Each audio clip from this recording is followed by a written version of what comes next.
What's going on, everyone? I'm on my third cup of coffee, and I've decided to go back to what this channel kind of used to be for at least one video, where I just do helpful tips. It used to be just for the gauntlet. So right now we're going to look at the combination of different consumables that you can use to be the most overpowered. Now that Bottled Rage one, the first one we're looking at right now, I got that consumable from doing the classic towers, so I'm sure you can find it in there as well, but it's strung throughout, you know, the towers of time and everything else. It's an electric based attack, so we're actually adding the prototype Electro-rockets to it, and then fluid lightning, which is increasing the strength of your consumables that use the elemental of lightning.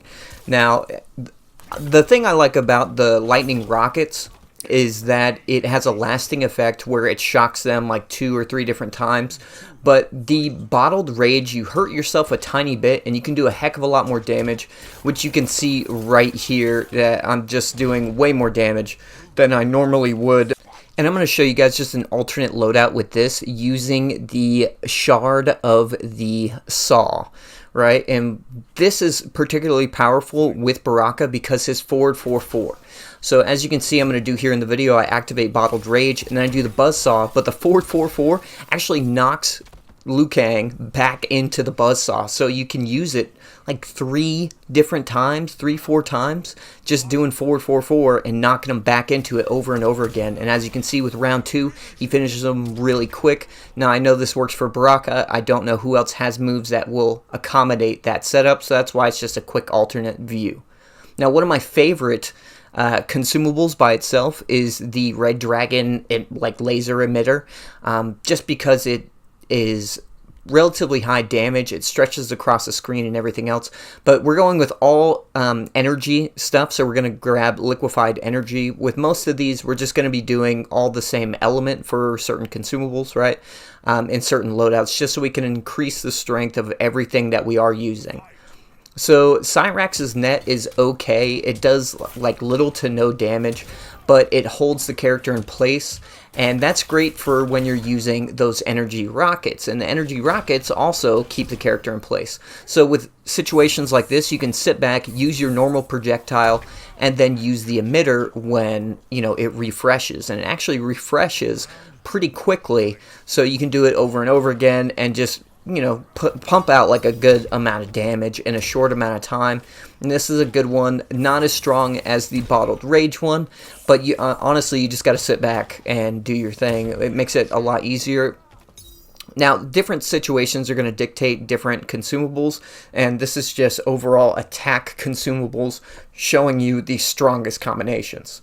So we're going to move on to the fire element of consumables. Now fire is probably the most prominent of attack consumables that you're going to have, and so we're going to go ahead and tack on Distilled Magma to increase the damage of these. Now the Kunai is really good, and then the Meteorite Core is also really good. The Meteorite Core actually takes 2 slots though, so we're only able to use 2 attack consumables in this. And as you can see, it does a decent amount of damage, but if you connect all of the Kunai ones, then you're doing a good amount of damage, not just initially, but over time, because it adds a burning effect. The Meteorite is pretty powerful. It comes down really fast, and it has a fluctuation in its damage. I'm not sure what the criteria is there, but every time I've used it, like it just, sometimes it does a heck of a lot of damage, sometimes it does mediocre damage. It just really depends. Now for this next element, we're going to look at one of the more rare ones actually, which is going to be physical damage, or physical element. I don't know why it's one of the more rare ones, but it is. So we're going to grab the Shurikens, we're going to grab the Ominous Stone, and we're going to grab the Tremor Spike, because they're really the only 3 attack consumables that use the physical element, right? And then we're going to grab the Hardening Steroid, and that just also increases the damage of our physical attacks. Now, like, there's little to no physical consumables. I don't know why. It just happens to be the way that it is. But I'd say there are pros and cons to 2 of these. So one of them is a low, which does a pop-up, which is really good, and that's the Tremor Spike.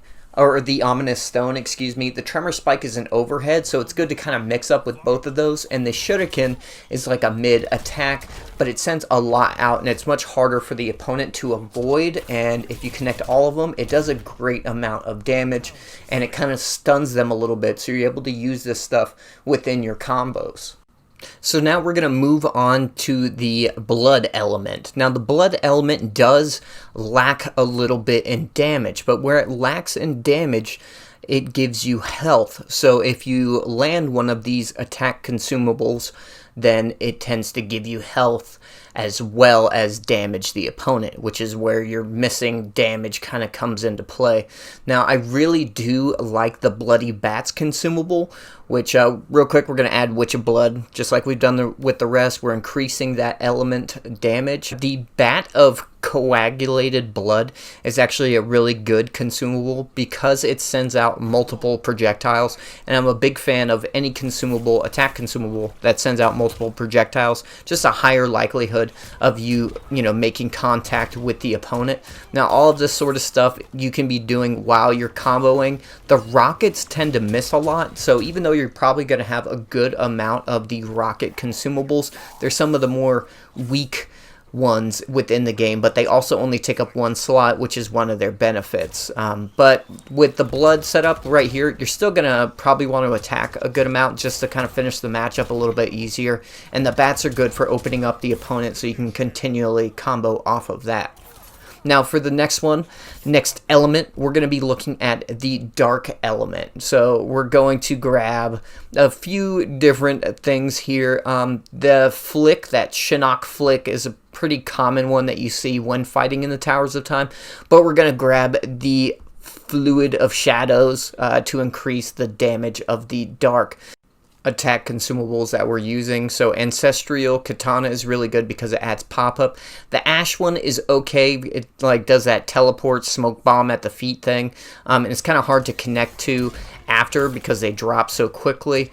But the pop-up, I think, is a really good one, and the flick is good to kind of keep them at bay and get them a little far away, and these do a decent amount of damage. The pop-up is good because you can go in there and continually attack. You can even use it within your combo and then try and continually combo off of that. And I'd say the weakest one in this is that teleportation Ash one. The flick is okay, especially if you've got them in the corner and stuff, but can sometimes miss when it's a little farther away. Same with the Ash. Now, a reminder, these are just attack consumables. There are individual ones that might be a little strong, and I might do a video like this for defense consumables. But even though I play Mortal Kombat 11 a lot, it doesn't mean I know everything about the game. So if you know of a combination that's stronger or equally strong to any of these I've shown in the video, I highly recommend you throw it within the comment section and just share it with the community so other people can try it out, because like I said, I don't know everything about this game.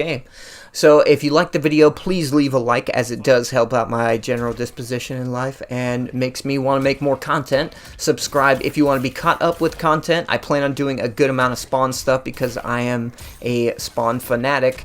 So in the weeks to come, I'm going to be doing Spawn related content. I am Shuby. Thank you for watching. Hopefully this has helped you in some way, shape, or form, or at least you found it entertaining. I'll see you all in the next one.